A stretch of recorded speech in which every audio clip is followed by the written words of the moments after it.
The fathers of cinema, Edison in the United States and the Lumiere brothers in France, were very pessimistic about the future of cinema. There was probably a worldwide interest in seeing these images move, but once you'd seen somebody playing a joke with a hose, why pay money to see something that you can see for real out in the street? The Great Train Robbery was Porter's next film.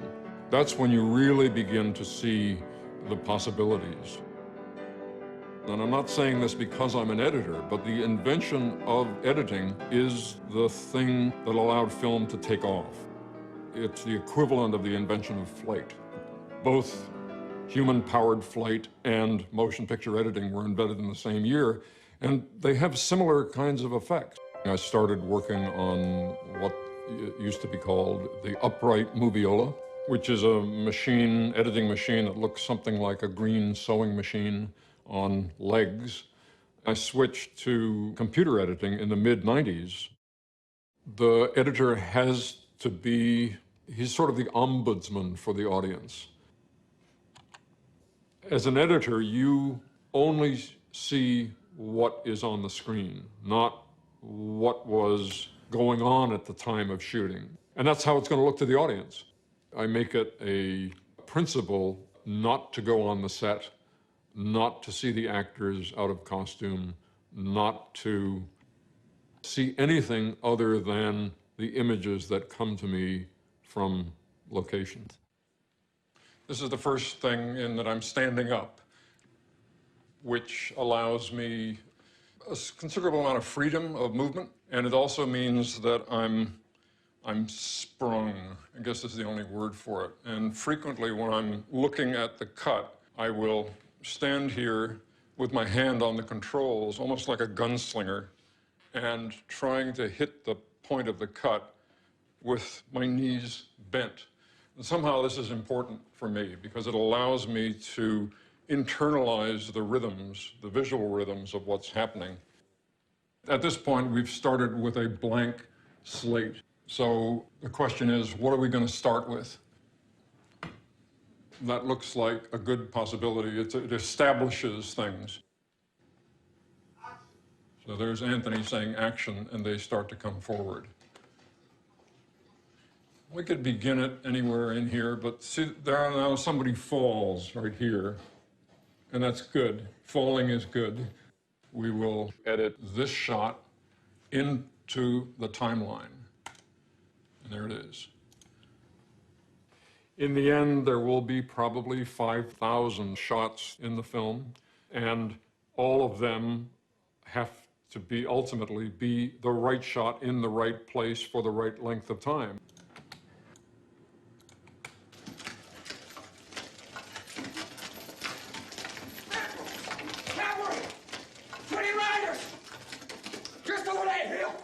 There's a mismatch here, and I'm going to have to determine whether this is a problem or not, because Brown is looking toward camera, but when we cut, he's looking up off to the left.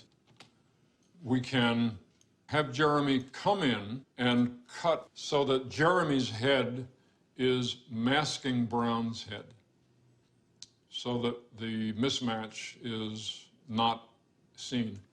And now I'm going to mark this frame, and I'm going to get rid of this area, which is 1, 2, 3 frames. And now I'm going to look at it in context and see how it looks. Good.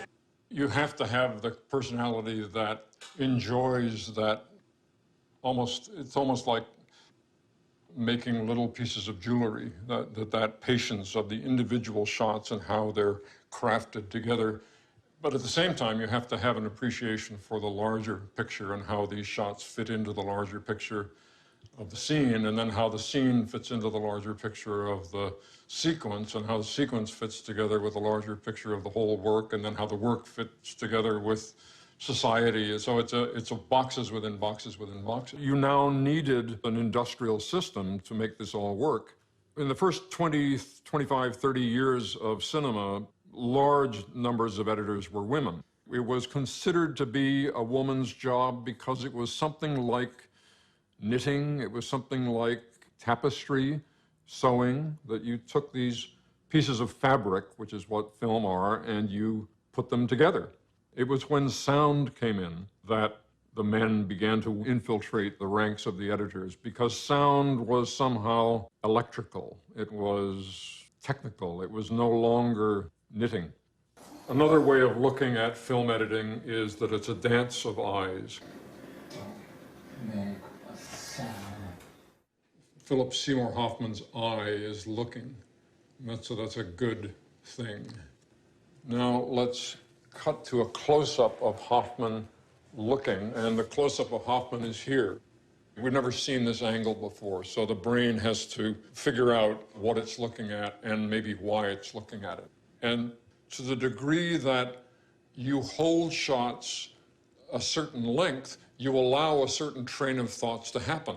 When you cut a shot off, you've also cut off the thinking about that shot. Now, we want to cut to what he sees, because that's how we're going to understand what he's thinking about. Now, there you see him thinking, and then his eye goes down. So let's rerun that at speed. Flinch, point of view, thinking, other co-conspirator. Let's do it now. What? Let's go. Oh, something's up. Let's go. Don't do it. And we go. There's something about film, because of its sensory completeness, the fact that it is sound and image in this powerful fusion, that gets at something very deep within us. One of the things you have to develop as an editor is a very strong intuition about where is their attention. And under most ordinary circumstances, you're carrying that attention around without doing violence to it. It's like a cup that you're full of liquid that you're carrying. I don't want to spill anything. And as a result, people feel the invisibility of what you're doing. But a lot of what a director does is what the immune system of the organism does, which is to say, yes, that's good. I will allow this to come into the body. Or, no, that's a different blood type. I don't want that to come in. Walter's theories. I say every day, Walter shares a theory with me. So they're going up, trying to get away from him before he catches them. Then the cavalry come around the corner. And Vesey, the Philip Seymour Hoffman character, realizes that his only chance now is to yell, and maybe the Northerners will shoot the home guard.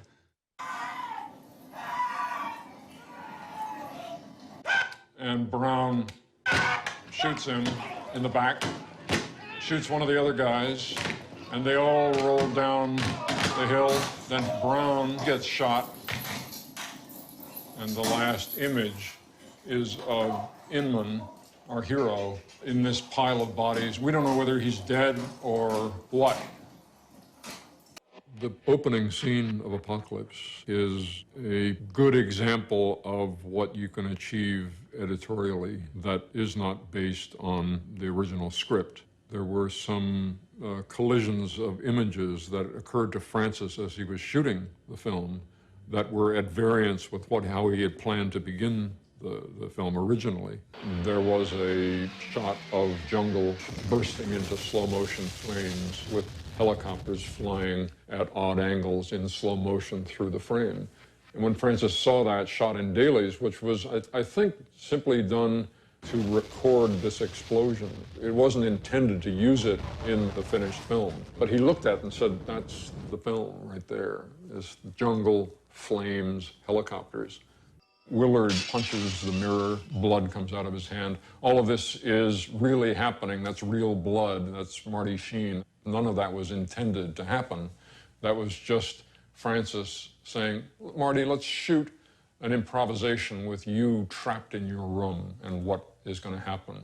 Going through the dailies of the film, I collected a number of images of the Cambodian heads, burning images from the end, and worked them in through a series of multi-level dissolves with the burning napalm and the helicopters flying through, and then images of Willard's room and Willard asleep, and he's trapped in this nightmare. You have been hearing helicopter sounds, and now you see this ceiling fan, and what you're hearing is the whap, whap, whap, whap, whap sound of a helicopter.